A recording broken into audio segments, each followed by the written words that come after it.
What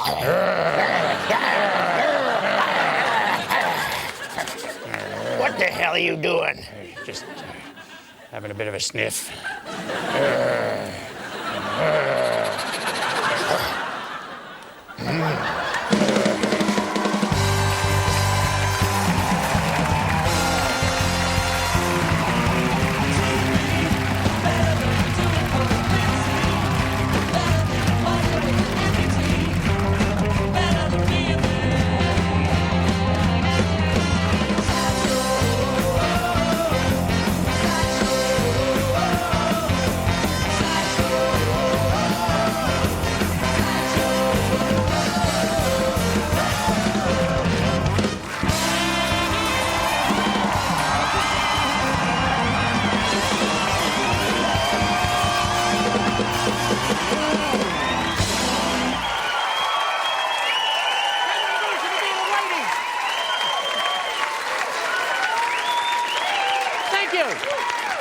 Thank you. Thanks for coming. What a lovely scarf. Welcome to the sideshow, ladies and gentlemen. We've got daring young men on the flying trapeze, daring young women on the high wire, and daring young adults getting a lift home with Lindsay Lohan. We've got stand-up royalty with Danny Boy and Fiona O'Loughlin, music from Kid Confucius, the Umbilical Brothers, Claire Hooper, Tripod, much, much more. Plus antelopes, pandas, kittens, and other things you might find in chicken nuggets.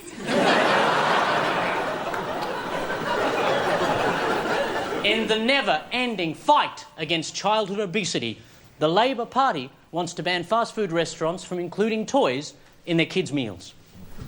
Are they kidding? The toy is the most nutritious bit. And the small parts that kids swallow count as fibre. Then, when nature takes its course, they get the pleasure of discovering the toy all over again.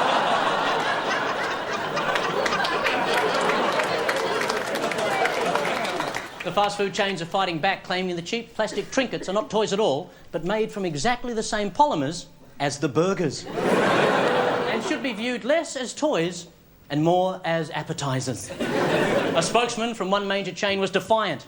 The toys we include in our meals are certainly not intended to make the kids pester their parents, screamed Tanty McTantrum, the petulant clown from Gimme Gimme Land.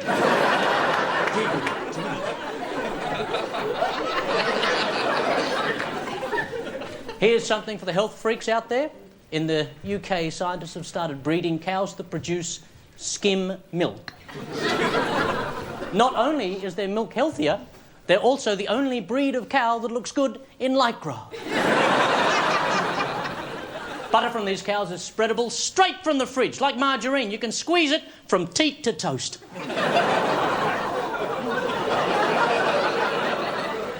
The advertising people are calling it, I can't believe it is butter.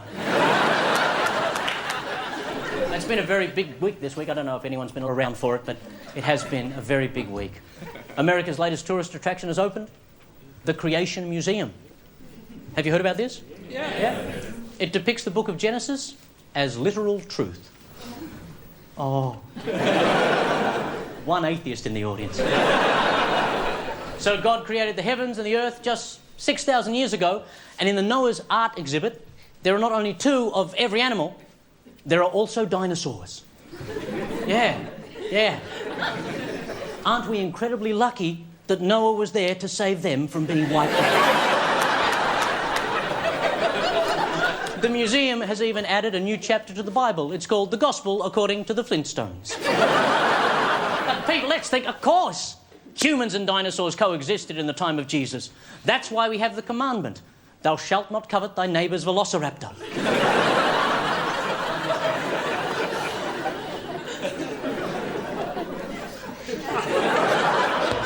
All sorts of dinosaurs around this week. The government is so desperate to distance itself from the term work choices, they're spending $4,500 a month on storage space, hiding millions of old brochures promoting it. Millions of brochures, storing them at a cost to the taxpayers. They could still win the election, though, if they also hide all references to Iraq, the environment, education, and John Howard.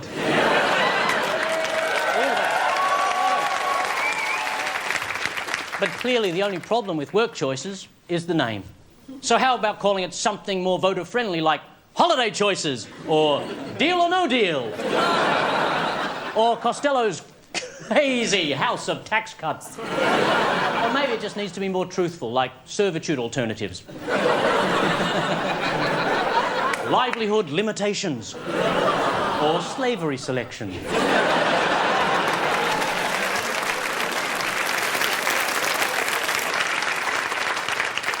In the lead-up to the election, the government is spending $111 million on ad campaigns. $111 million. For that amount of money, you could pay for 3,000 teachers, 2,000 doctors, or 14 million ABC variety shows. Yeah, why not? Enjoy it while you can. All right, are you ready, ladies and gentlemen? Get the sideshow on the road, yes? Very good. From the album, Stripes, their hip-hop, their soul, their rock and roll, they are quite possibly the greatest band in the world. Please make them welcome, Kid Confucius.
Kid Confucius, ladies and gentlemen, from the album Stripes, Moment.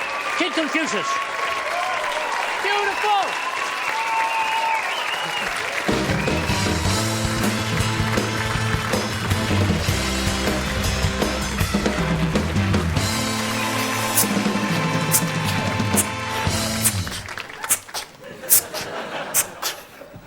Welcome to Velcro World. Stick to your dreams in Velcro World.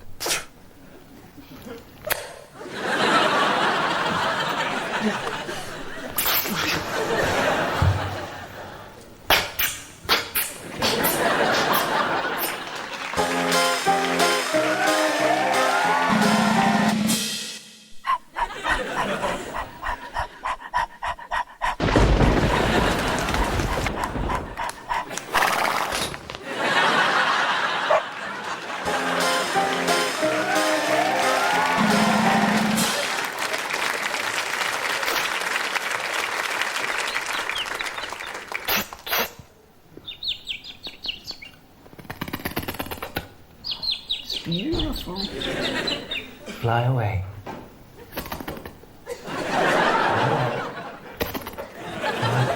Away. Fly up. Fly away. Fly away, baby. Fly away. Hold it still.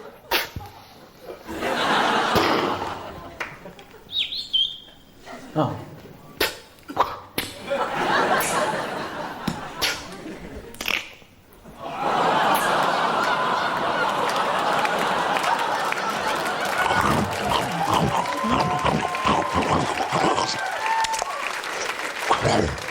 Awkward.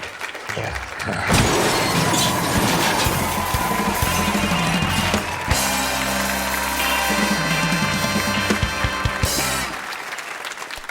Before we go on, I've got some apologies from a few people who couldn't be here tonight.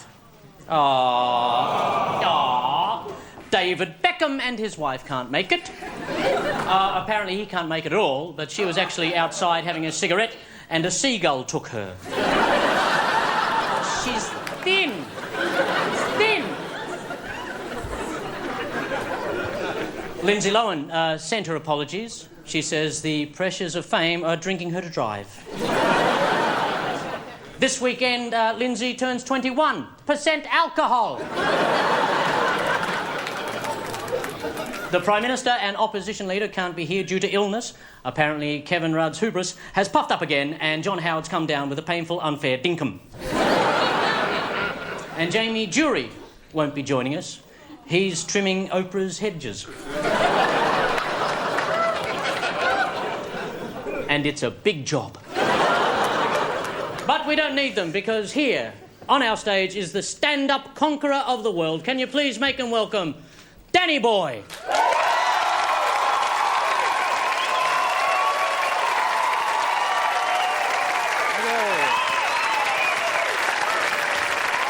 Thank you.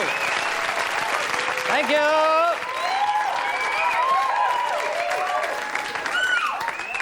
I haven't done anything yet. Thank you, yes, folks. I am still here, as you can tell. I'd like to talk to you a little bit tonight about technology, because I'm getting a bit annoyed at people getting very dramatic at the fact I don't have broadband. So, have you got broadband, Danny? No, I don't. Oh, you're living in the dark ages.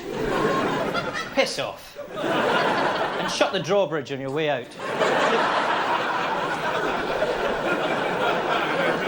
Even the entertainment side of technology. I had to give up my PlayStation last year. I was finding it difficult to differentiate between the real world and the computer world. And there's nothing worse than getting behind the wheel of your real car thinking you've got 3 lives. And it's okay to shoot prostitutes. The joke for the people that have got Grand Theft Auto 3 there. Now, email. Email is a thing that really annoys me, because you don't have time to consider your own responses. Remember the old days of letter writing, right? Someone wrote you a letter, you'd read it, you'd go, oh, I can't believe he's written that. And you'd write back in anger, you go, how dare you talk to me like that. This is the very old days. When... You shall never marry my daughter, sire. Oh. then you'd fold it up and you'd go down to the post office, but by the time you got there, you'd go, I'm not going to send that, it's a bit rude. But now with email, you see, you can reply straight away. You know, do someone writes something nasty and you reply, yes, I want to reply. How dare you talk to me like that? I've slept with your best friend, and send. And then shit, is that gone? Is that gone? Oh, no, escape, turn off TV. But you know, my mum did that. She sent me an email and she phoned me up the next day and said, Danny, I sent you an email when I was drunk. I hope you didn't get it. You shouldn't have got it. I pulled the plug out the wall. I had to pretend I didn't get it. I said, oh no, Mum, I didn't get it. No. I still think he's my real dad.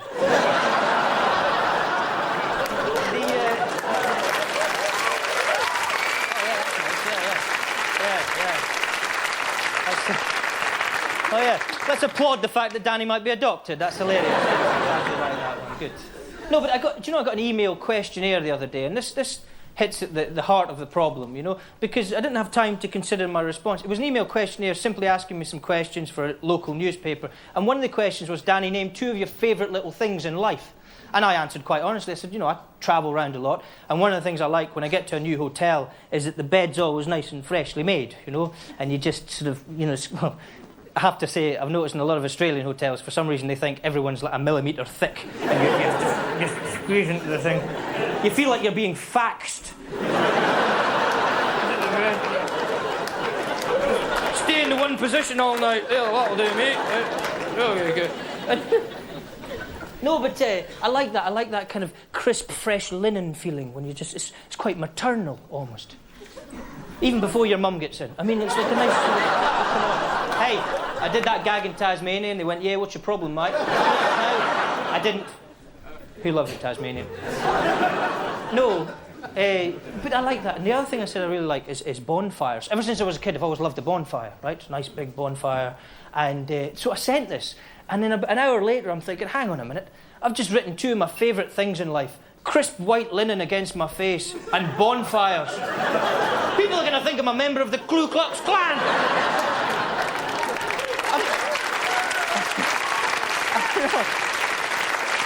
Yes. Oh, great, yes. Adopted and a racist. Lovely. What a combination. No, but I'll leave it. You know, one other question I got asked, I'll leave you with this, is in this email questionnaire was, have I had any embarrassing experiences travelling around Australia? I've been here a while now. And one came to mind above all others. And that was, I flew on a flight, this is absolutely true story, I flew from Perth to Kalgoorlie. Yeah, live the dream, Danny. And I flew from Perth to Kalgoorlie. And I sat, this old kind of big miner guy sat next to me. Not a giant child, like the pick miners. And he sat next to me.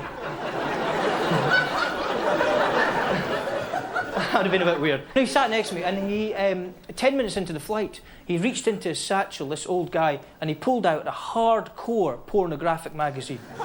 Hardcore. You know the difference. You know the difference. And he's flicking through it, cool and calm as you like, this guy, right? Quick flick. And now that kind of somewhat distracted me from my in-flight magazine. My article on Aboriginal art. So I started complaining, but interestingly, I didn't complain in the way Australians would complain. You know, that, mate, that's disgusting. Put it out of wine, mate. Good sight, mate. Put it away. It's disgusting.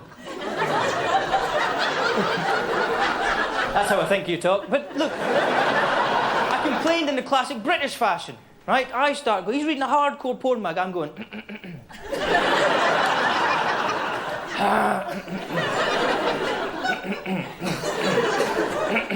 and he had the audacity to turn to me and say, you got a problem, mate? I said, well, come on, you know, this is a busy flight. It's also a long flight. Don't you think that's a little bit rude? And I swear to God, he thought about it for a minute and went, oh, yeah, you're probably right. And then he pushed the porn mag in between us. Happy now, mate. Happy now. Thanks very much for listening, folks. It's been great. Danny Boy is at the Opera House for the next 2 weeks. Go and see him in the gorgeous flesh. Danny Boy, ladies and gentlemen. Ladies and gentlemen, you might know them as the transgender Kranskis, but to us they'll always be Tripod. Thank you so much. This song we're going to do, we're trying to get it onto the Year 12 syllabus. It's about prefixes. You know, the little word that goes on the front of other words to change their meaning. For example, in the word disappear, the dis, that's a prefix. This song has a whole lot of words minus their prefix. My life was completely astrous when I met you. Astrous, opposite of disastrous. So gruntled with this life I thought I had. Gruntled, not disgruntled. Yeah. How could a love so perfect be so vincible? Vincible, opposite of invincible. I could have sworn that you were scrutable. My judgment was so bad. Bad, opposite of unbad. But you were kempt, so kempt. Everything about you was seemly. You were kempt, so kempt. Of course I'd be bedeviled, so gusting and so shevelled were you. It started out so wholesome, so pure. Tell them about it. We engaged in unspeakable acts. Nothing too saucy. Although we had inhibitions, we were totally toward. You should have seen it coming. But I'd always had a tendency to Underreact. Our love is defunct when it once was funked. You debunked all the myths you had previously bunked.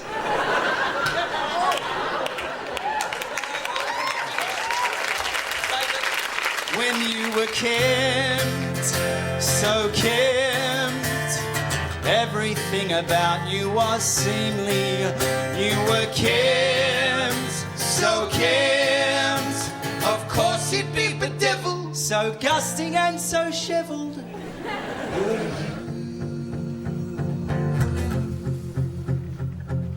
You always seemed so honest. And so Sidious, you were an angel. I checked your phone bill. It was full of crepencies, everything was in order. I found out one evening you'd been creeped.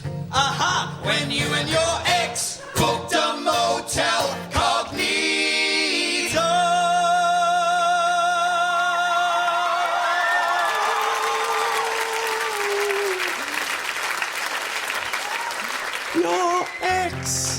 Your ex, it was a personal attack.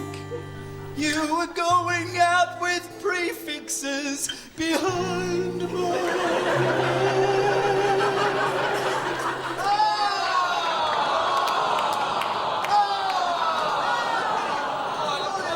Dude! Come on, little fella, he's crying. That's crying, right? Yeah.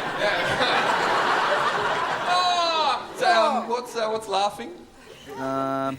He's crying though. Oh, little guy. Oh, little fella, his heart's completely broken now. Mind you, he does hang out with some lappers. You know, the lucky types, you know what I'm like? I don't think you get this song at all.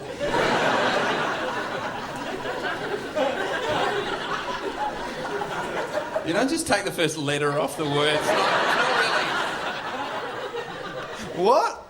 I mean, hat?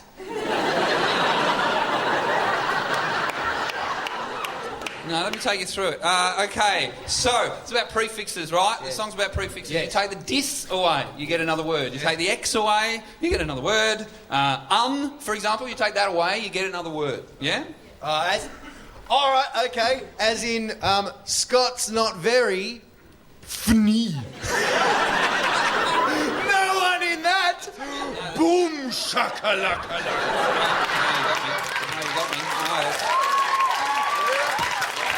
So, what say we finish the song, gentlemen? Okay. He asked you questions, no more interrogation. He acted and he dumped you straight away. You're free. Enjoy your newfound carceration. You're the ex I'd always pectored.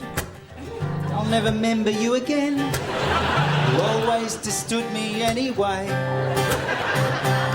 You sent a liminal message by cheating with your ex. But I just think you had a inferiority complex. Anyway, I've found someone else, and she is Kim. So Kim, everything about her is seemly. She is Kim. So Kim, her Christian name is Ingrid. She lets me call her Grid. And she takes off her pants for me.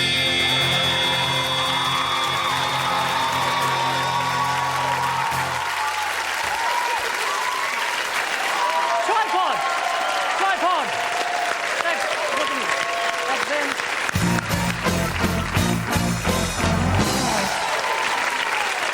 Time for 20 questions. I got through them all last week, so I've got nothing more to ask of myself. But we do have some questions from you, our cherished viewers. So, ladies and gentlemen, please welcome Claire Hooper.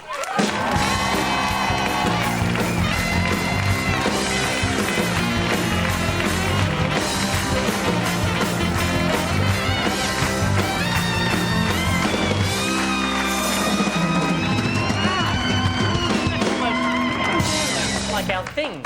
Yeah. We finished our questions for you last week, but people have been writing in. These are just prop letters. They're not the real letters, but people have been writing in about something. Oh yes, because I've been getting messages as well. Because people have been contacting me about my thyroid gland. Yes. Or, if you like the word, goiter. Because I think a lot of people didn't realise I knew I had it. You have a goiter. I've got a goiter. Let's say it loud and proud. Because, 5 years ago, I thought a goiter was something you threw at a wedding. But yeah, I've had it checked out. But it's not dangerous. It's not dangerous, except that I have dramatically restricted breathing. But it may be a great disappointment to the people calling up to save my life that it's disappointingly non-fatal. But it's uncomfortable. So after 5 years, because the doctor went like 2% chance, and I'm sure it's even less than that now. 2% chance you'll lose your voice entirely, and I went and had a bit of. Don't tell me I'm overreacting. No, that'll be fine. There's no way you could lose that voice. That's why I like to talk, because I foresee a future that I may not have a voice.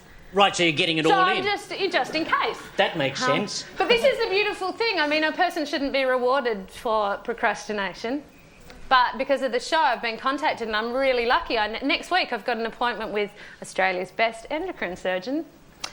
He performed surgery on Kamal. Which means, I've probably got about like a 99.9% chance of coming out with a beautiful, rich, smooth bass voice. Yeah. So isn't that great? It's wonderful. Yes, but obviously since people are concerned, I want to allay people's fears. So I made a T-shirt to wear.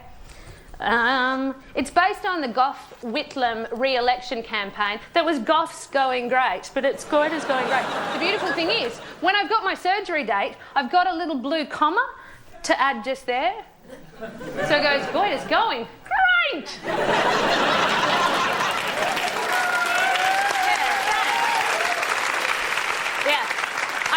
I've been obviously thinking about these T-shirts for many days.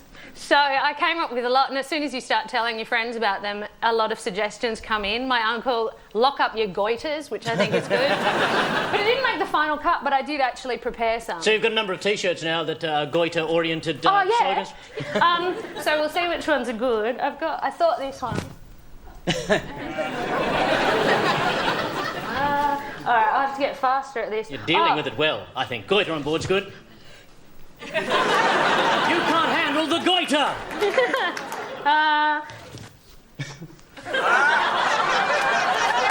Ladies love that one. That's gone wild in the room. I got a big one. Yeah. At the back of the panel van, goit happens. This is for little girls, although most little girls with thyroid conditions need a much bigger size. Goiter chick. Oh, that's a bit... It caught on my microphone. And this is for little boys. See you later. Ali Goita. I'm not done. And this one's my favourite. This is like retro.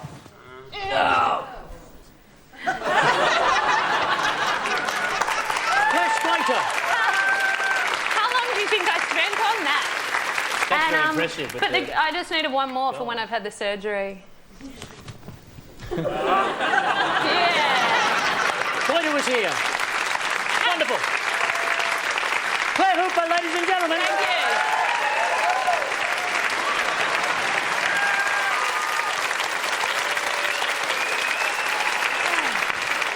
Thank you. Thank you, Washington.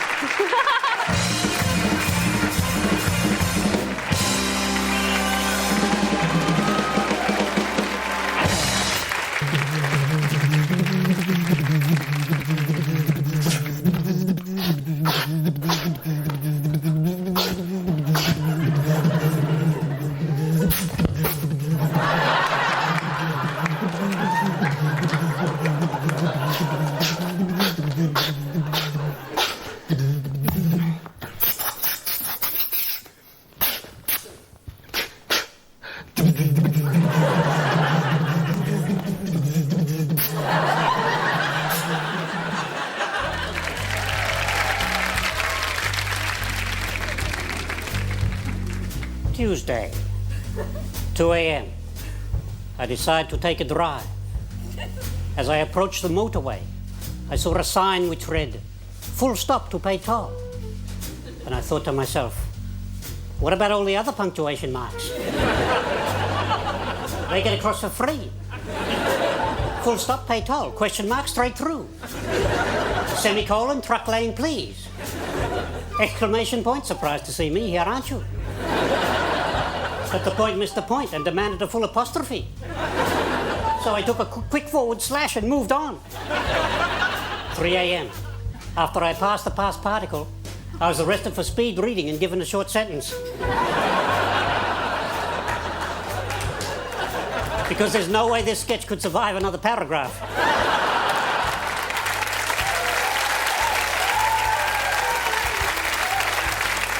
And now, if you'll excuse me, I just have to get to the palindrome to catch the 3:15 Batra Fatab.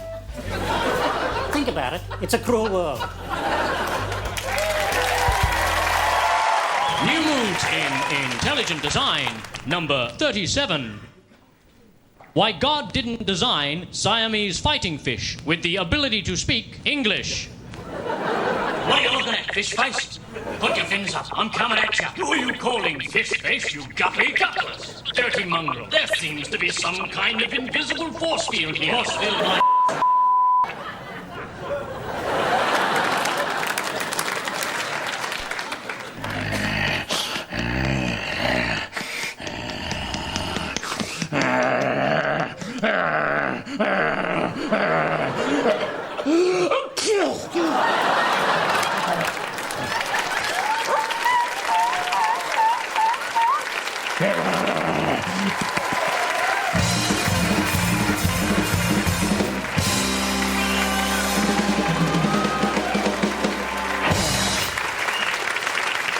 Still lots of good stuff coming up on the sideshow. We'll answer the age-old question, who'd win a fight between a Japanese scientific harpoon and a mime? Lindsay Lohan will attempt to drive in a straight line after drinking her own weight in vodka. John Howard and Kevin Rudd will perform a series of backflips for the Dalai Lama while skating around the Chinese ambassador. And I'll put my head in the mouth of a lion, and a union leader will put his head up his own bum.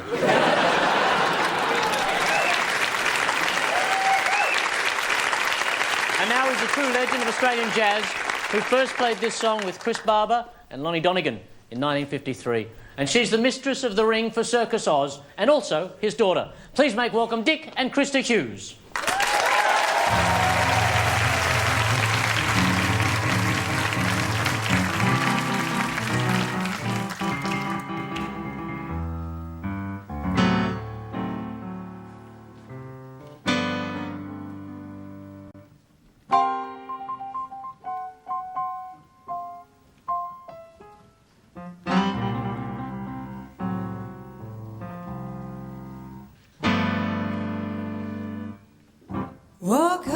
this morning when chickens was crying for day, crying for day, fell on the right side of my pillow. My man had gone away, away.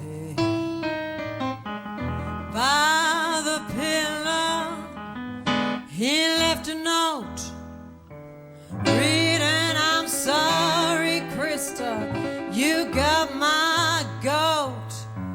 No time to marry, no time to settle down.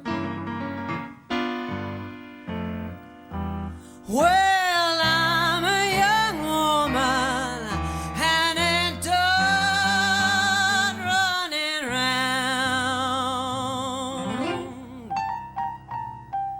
Oh yeah, baby, I'm a young woman and I ain't done much running round.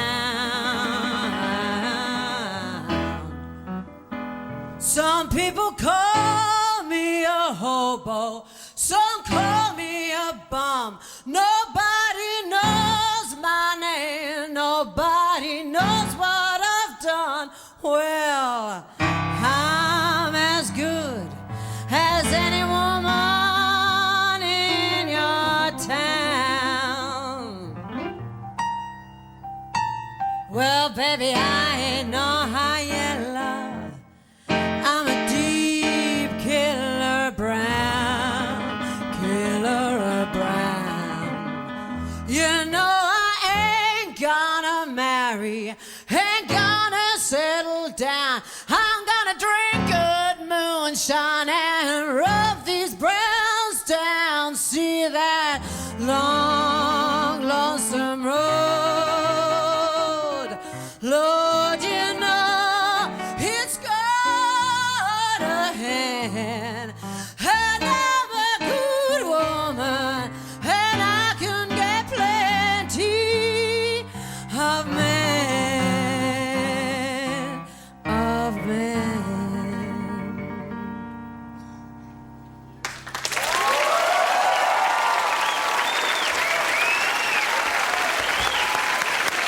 Krista and Dick Hughes, ladies and gentlemen. Thank you, Krista. Thank you, Dick. Young Woman's Blues. Thank them. Woo! Right now, the masters of microphonic mime. Make them welcome, the Umbilical Brothers.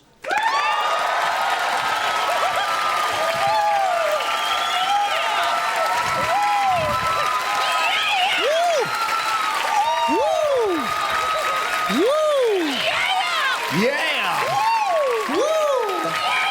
Whoa! Whoa!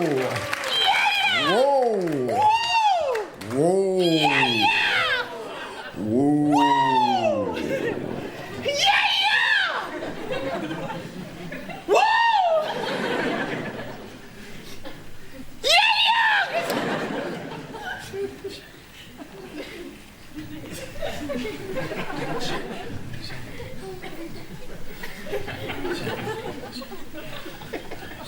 Woo, you did a woo.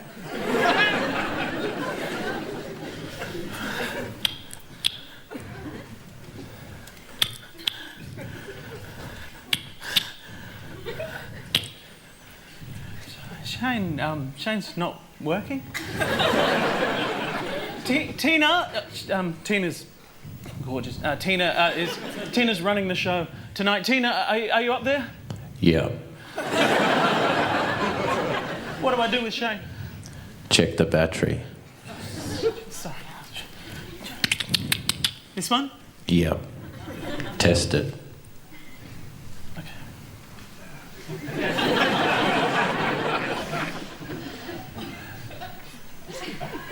I'm dead. Get another one. No.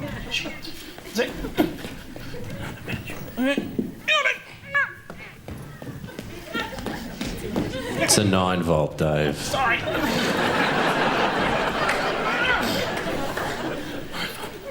Got it. Test it. It's a New batteries. Test it. I just took it out of the box. So Just test it. Yeah, okay.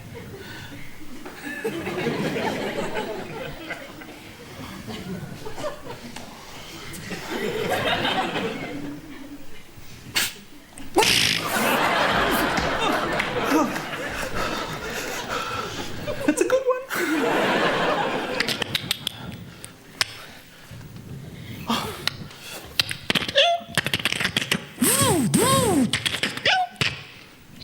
あ、皆様本当に楽しみです。こういうことは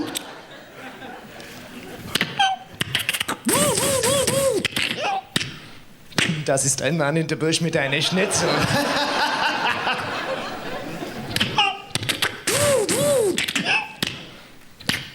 Komm, küss mich.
Do it.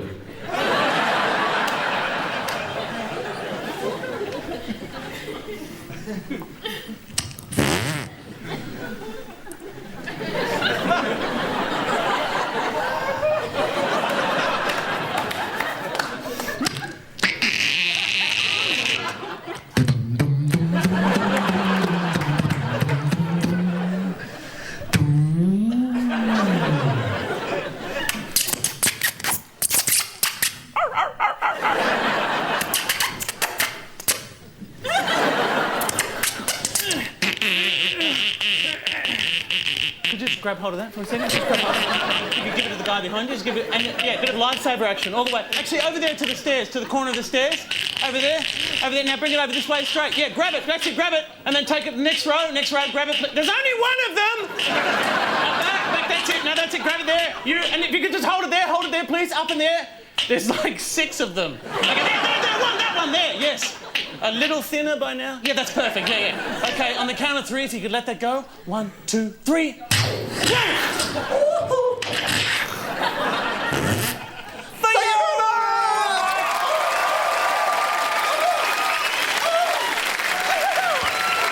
The Umbilical Brothers.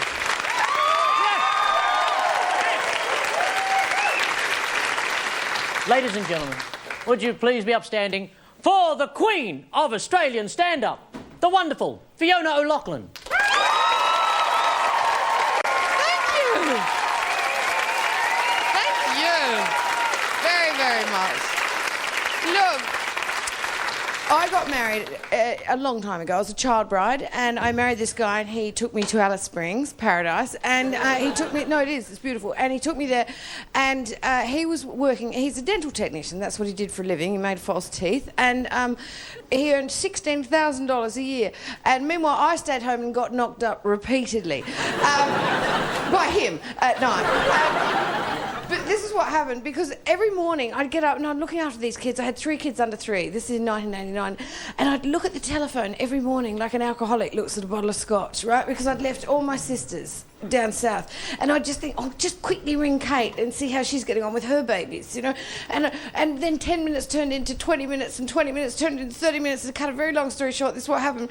We got the phone bill. And my husband came home one day and said, we got the phone bill. The phone bill was so big I had to have a special lie down. It was...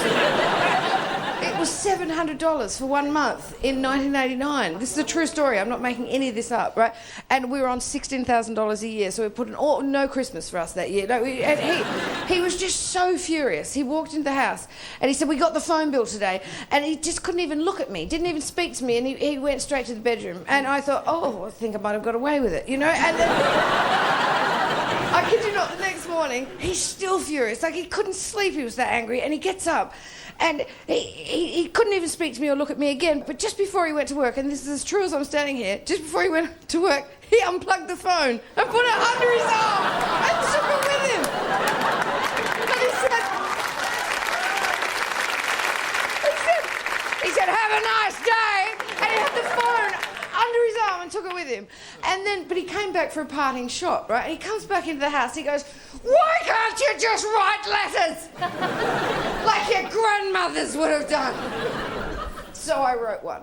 And this is honestly the truth. I wrote this letter to my sister. She's just moved house about 3 years ago and she found it, right? And she said to me this Christmas, she said, "I found this letter that you wrote to me in 1989. And this is the letter.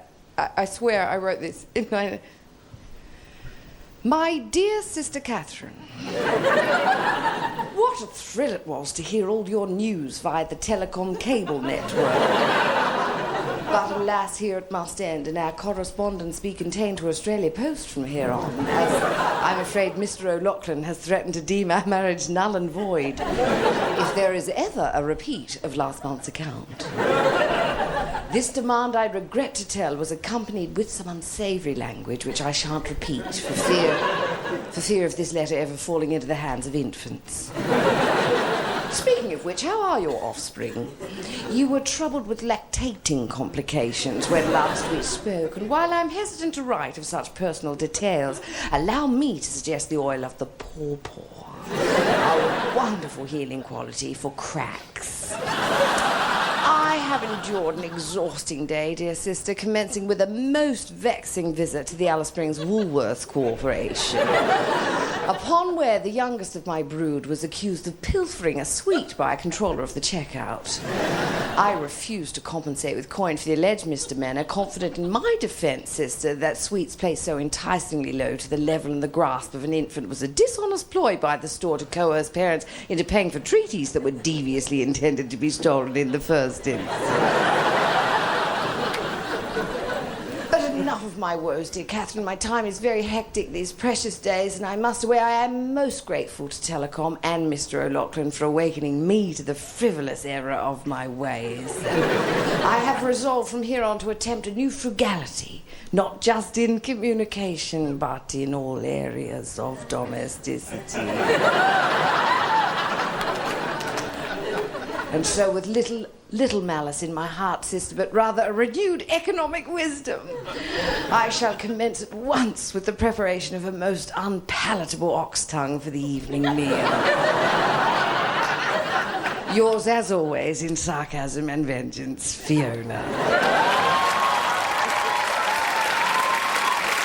Thank you. The wonderful Fiona O'Loughlin. Fiona's at the Opera House on Tuesday and Wednesday. Tuesday and Wednesday at the Opera House.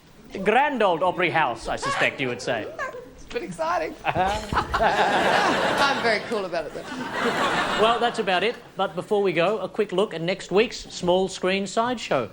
The Dalai Lama will arrive in Australia for a good old-fashioned Lama-Rama.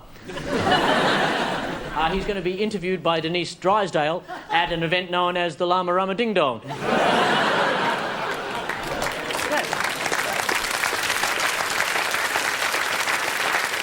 Yes, a joke like that doesn't come around twice in a lifetime. Lindsay Lohan will be charged with driving with an IQ of 0.05. After 3 days of arguing about global warming, the Liberal Party Federal Council will come up with two proposals: building an enormous air conditioner or constructing a giant akubra between the Earth and the Sun. And John Howard and Kevin Rudd will offer to settle their differences once and for all in the ring, creating unprecedented public outcry because nobody wants to see either of them in boxer shorts. Thank you.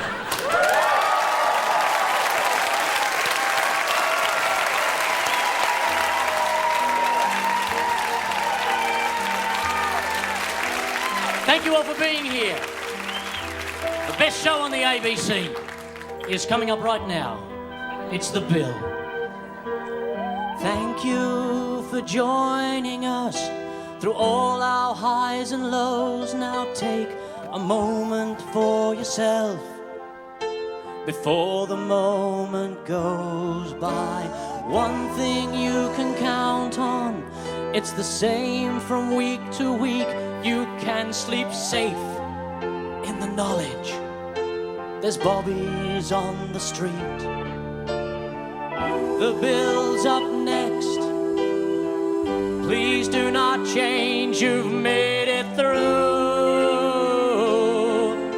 the sideshow again. Fix yourself a cup of tea. In moments we'll be there. Don't despair. Put your feet up, take out your teeth. Get settled in your chair. Don't despair. Don't despair.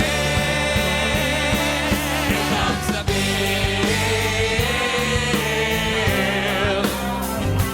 Here comes the bill.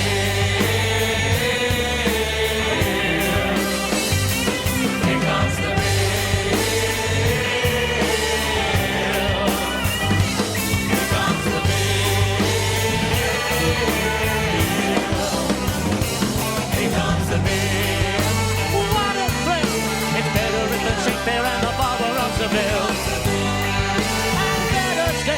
And Sherlock Holmes and those dogs of Baskerville.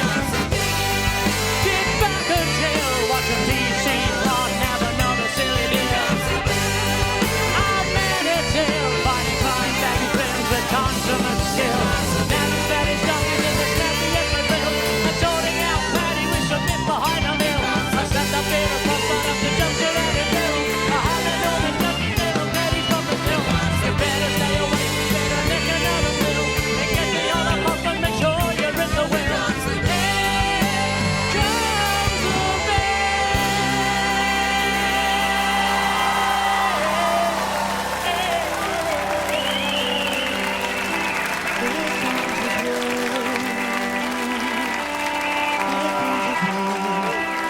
Ladies and gentlemen, Mr. Cameron Bruce on the keyboards. He was in complete darkness last week, so this moment is all his. Take it away. Don't touch me. I won't touch you. We talked Don't about get this. tense. Don't Why ever. would you do Don't that? touch me. What's wrong with you? Okay, mellow. Host of TV variety, not as good as they used to be. So turn off your TV, 'cause the bill is a repeat. Spend some time with your family. It's better than being here.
Thank you very much for coming along.